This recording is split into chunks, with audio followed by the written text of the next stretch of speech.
Hello friends. Today we are going to talk something about or discuss something about communication only, but in a little different way.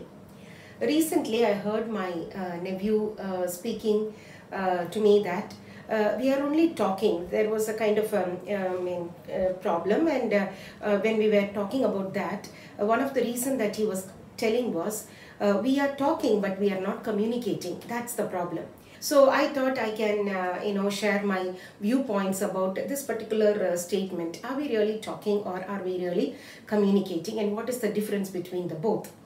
Okay, so first let's see what is talking. Talking is nothing but sharing information. I know something and I'm just sharing information, and I'm chatting. We call it as chatting. Casually we are exchanging ideas, and just for fun, just for time pass, we are just talking. So all these can be called as talking.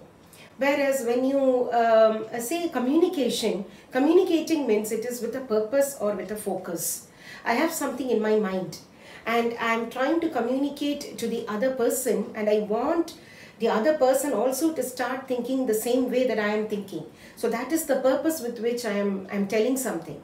It is not casual, it is very in-depth, and it is focus driven. So that is communication, because after that I have a plan to take some action, or we need to take a decision based on that some action. So it is action bound, it is purposeful, so it is little in-depth. So this is the difference between talking and communication. And in talking, the person who is talking is the most important person, okay, will be in the prime light. Whereas in communication, it is not the person who is communicating, people who are listening, or the person who is listening is the most important person. So I am reminded of many times when we have to get the signature in our report card, progress card from our parents. As children also, we want to get it done, right? So we need to communicate to our parents in such a way that I will not be in trouble. At the same time, I need to get the signature too. So I will see the right time that I can talk.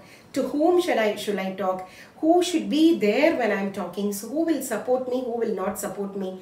All these components we really plan, and then only we try to get a signature. So this is called communication, and we are getting it done, right? For effective communication, you basically need two things. That is, one is knowledge, and then another one is skill. It will help the other person feel that, okay, you are speaking with facts. So you are not just like that blabbering, you know things what you are talking. So knowledge will give you that authenticity, that you are the right person, you are trustworthy person. And then your skill of communication. If both these things go together, most of the time you will become an effective communicator. So that is what I'm trying to say. If we have good agendas in us, we want to really change the society, we want good things to happen in the society. Many a times what we do is that we keep blaming. But then if you really want to change, bring about a change in the society, and if you are good leaders, what you really have to do is you should not just talk, you have to communicate.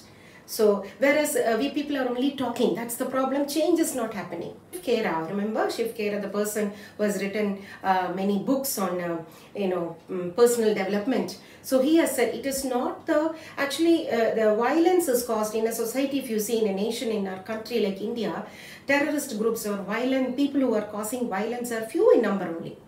Okay, or the bad people, so-called bad politicians, are all few in number only. So what he says is, it's not the violence of the few people that is the cause of the problem. It is the silence of the many people that is the real cause of the problem. So this statement also has really made me think a lot those days, and now I'm connecting with that. Okay, so that is communication. So we are not supposed to be silent. See, Gandhiji wanted to bring about a change in the mindset of the people, and he started communicating. And as a result, we got freedom. So there will be a positive result if people with good motives, good leaders, if they are not talking but they are communicating. Okay, so now my point is that, so we have to really communicate our thoughts. I have some thoughts in me. I really want to bring about a change. I have some ideas. I have some suggestions. Just don't keep it to yourself. Communicate.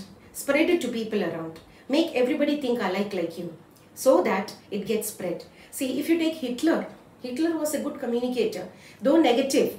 Okay, but he was able to change the mindset of the people. He was able to make the people think, like him, whatever he's thinking.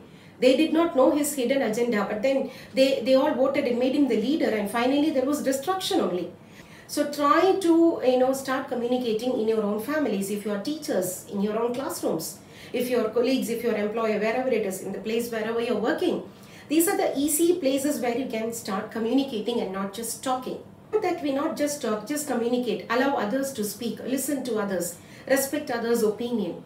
Even if it is a small child, let that child also start speaking something, and you also give a listening ear to that particular child. I think that India's economy, it's a big term. Everybody thinks it's a big term. India's economy, budget and all those things should only be discussed and debated by the finance minister and people like that. No, your children can discuss, debate it at home. And don't think that, ideas for curbing the pandemic that is prevailing right now should only be discussed by the scientists and other people all over the world. Your children and you can discuss and plan how to curb the pandemic. It is in your hands as well. At the same time, if you think of how to control the pollution, don't think only all big environmentalists have to come and they only have to discuss and debate. No, you can start debating from home. Thus, your children will become part of nation building, will become part of political participation, and will be socially responsible and socially accountable.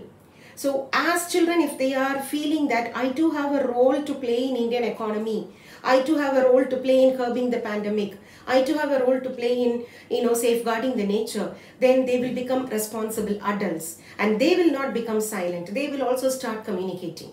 So if this is growing, we'll have a good culture of communication, and definitely the few negative people cannot come up.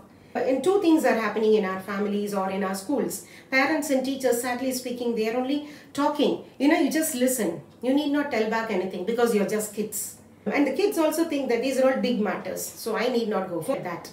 We should only think that it is only discussion. They have their viewpoints, we have to respect it. So it should not lead to any hatred or hurt feeling, but it must be a healthy debate and discussion. If such things are developing in the families, in the schools and in the workplaces, definitely the mindset of the people will change. And when we say that youth are useless, no, they are not useless. They are useless. This is the perfect term. We are not allowing them to involve them in discussion. We are not allowing them for major decision-making process. Then therefore they are useless, and therefore they are becoming useless. So going back to the root of the problem is that we are just talking, but we are not communicating. So let's start communicating. If you feel you are a good person, if you feel that you have got good ideas, if you feel that you are a person who loves your nation or country or family, then definitely stop talking and start communicating. Allow everybody to communicate also. Think about it and you will have much better ideas. Thank you. God bless.